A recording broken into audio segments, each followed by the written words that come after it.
और इस सरकार से लड़ना है तो आपके पास जनता है तो लड़ पाएंगे, बाकी कुछ नहीं कर सकते। और वो भी थोड़ा बड़ा जनता नहीं, बड़ा ज्यादा चाहिए,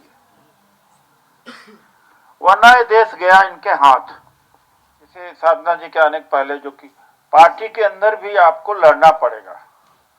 वो कहते हैं कि अगर ईवीएम की बात उठाएंगे तो लोग वोट देने नहीं आएंगे। जनता वैसे ही हार मान चुकी है। अभी रामलीला मैदान में हमने रैली भी किया था, लेकिन वो मुझे गलत फहमी नहीं है कि हम इनका कुछ कर पाएंगे। सब लोग मिल करके कुछ कर सकते हैं। इसलिए सारे संगठन ही हैं। और इस सरकार से लड़ना है तो आपके पास जनता है तो लड़ पाएंगे, बाकी कुछ नहीं कर सकते। और वो भी थोड़ा बड़ा जनता नहीं, बड़ा ज्यादा चाहिए, वरना ये देश गया इनके हाथ।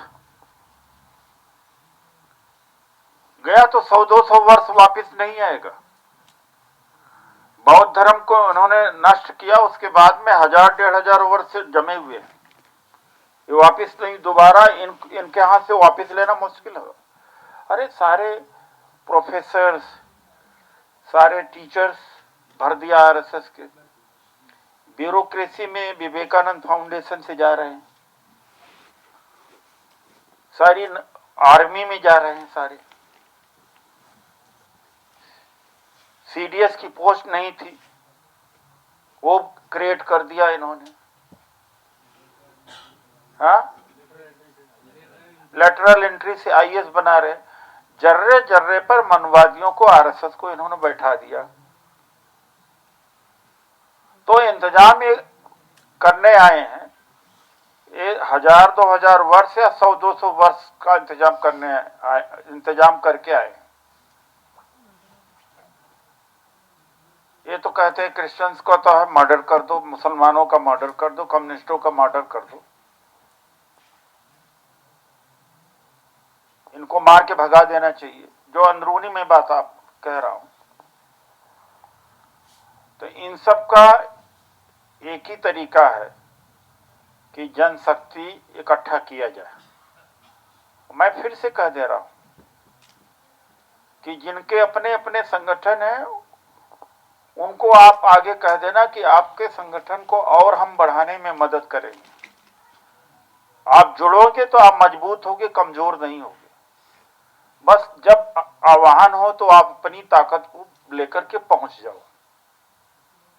हम एक कोऑर्डिनेटर बनेंगे। बस हम देश के जितने संगठनों को एक कोऑर्डिनेटर की भूमिका अदा करेंगे और हमारा कोई दखलंदाजी नहीं होगी। कोऑर्डिनेशन के लिए आज हमारे पास 13 नाम आ गए हैं दिल्ली के। खाना खाने के बाद या खाने के समय 13 लोग बैठ जाएं, चाहे 13 मिनट के लिए बैठ जाएं, फिर 10-5 दिन में 1-2 दिन में फिर से बैठे। राष्ट्रीय स्तर पर भी इस तरह से हम करेंगे। और राज्यों का वो ले लिया जाए, नाम ले लिया जाए, उसका भी हम तुरंत कर देंगे। हम जूम का या टेक्नोलॉजी का इस्तेमाल हम करते हैं। अगर इस तरह से किया जाए तो भारत में जो कभी नहीं हुआ था आजादी के बाद, वो हो जाएगा।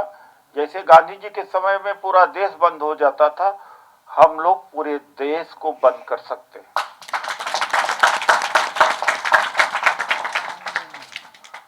ये संगठनों का है और ये मुद्दे हमारे हैं। और जो कमेटी बनेगी, मैं फिर से कह रहा हूं, उसमें कोई ऊंचा पद नहीं होगा, कोई नीचा पद नहीं होगा, सबके बराबर पद होंगे। 20 की कमेटी हो, 25 को हो, 30 की है, जितनी की बना लो। उसमें कोई एक कन्वीनर और कोऑर्डिनेटर बना देंगे। 1-2 बार 4-5% उसमें भी मैं भी एक मेंबर ही रहूंगा। यही इसका कंसेप्ट, यही इसकी धारणा है। इतना कम समय में कोई अपना संगठन बना करके कुछ कर ले, उससे बड़ा मूर्ख कोई नहीं हो सकता। कम से कम ये बात समझ में लोगों को आ जाना चाहिए। कुछ नहीं किया जा सकता। तो अभी जैसे साधना जी के आने के पहले जो कि पार्टी के अंदर भी आपको लड़ना पड़ेगा। वो कहते हैं कि अगर ईवीएम की बात उठाएंगे तो लोग वोट देने नहीं आएंगे। जनता वैसे ही हार मान चुकी है 3 राज्यों के चुनाव के बाद। मोदी आएगा, यही कह रहे हैं, मोदी आ रहे। पहले नहीं था। 3 प्रदेशों के चुनाव के बाद पहले नहीं था। पहले कहा था कि तो इंडिया गठबंधन इनको साफ कर देगा। मोदी ही आएगा। जब ऑलरेडी वो चीजें हैं सज्जाद जी, तो यही संगठन पार्टी, पॉलिटिकल पार्टी को भी मजबूर करेगा। ऐसा कोऑर्डिनेशन किया जाए कि भारत में अभी तक इतना अच्छा कोऑर्डिनेशन शायद न किसी ने किया होगा। मैं अपने तरफ से कुछ नहीं कर रहा। साहनी जी आप बहुत लेट आए। ये साहनी जी हैं, प्रोफेसर दिनेश साहनी जी हैं, ओबीसी कमीशन में रह करके उनके बीच में बहुत काम किया है। तो साहनी जी जो है, अब हमारे पास समय नहीं है, ये सब संगठन के लोग हैं। आप भी ओबीसी संगठन हैं और आप साधना जी आप ओबीसी संगठन के हैं। तो साधना भारती जी उनको जोड़िए। यहाँ बोलने में मजा तभी आएगा जब लाखों लोग होंगे, तभी उसका मतलब है। ये नहीं कि आप इतना ही नहीं कर सकते, मेरा तो काम केवल बोलने का है, तब ना, तब हमारे आपके बोलने का कोई मतलब नहीं। मैं अक्सर टेलीविजन कई महीने से जाना ही बंद कर दिया। हम कहा बिना वजह क्या जाना हुआ। तो जब लाखों लाख हो तब बोलिए, तब देखो हिलेगी। तो आपको भी उन संगठनों से बात करके जोड़ना पड़ेगा और उसका एक फॉर्म वगैरह सब निकाल करके बैठा जाएगा कि वो सब सहमति फॉर्म, सारे संगठनों से सहमति लिया जाए, प्रतिज्ञा दें कि हम जुड़ रहे हैं। वो कोई ना कोई आप लोग इसमें से, और कोई जो लिख सकता है इस कंसेप्ट को, उसको करें। एक नए तरह का पहल है इस देश में। न कोई नया संगठन नहीं, बल्कि हम सारे संगठनों को जोड़ करके खड़ा कर देने का काम करेंगे और इतना बड़ा खड़ा कर देंगे पूरे देश के अंदर, पूरे देश को हम जाम कर दें। हमारा यही,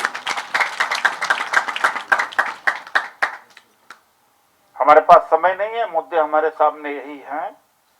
नेशनल दस्तक की आपसे गुजारिश है कि अगर इसको बचाना चाहते हैं तो नेशनल दस्तक को सब्सक्राइब करने के लिए रेड कलर के सब्सक्राइब बटन को दबाएं, फिर बेल आइकन की घंटी दबाएं। नेशनल दस्तक को बचाने के लिए बहुत जरूरी है कि हर खबर को शेयर करें, लाइक करें, कमेंट जरूर करें।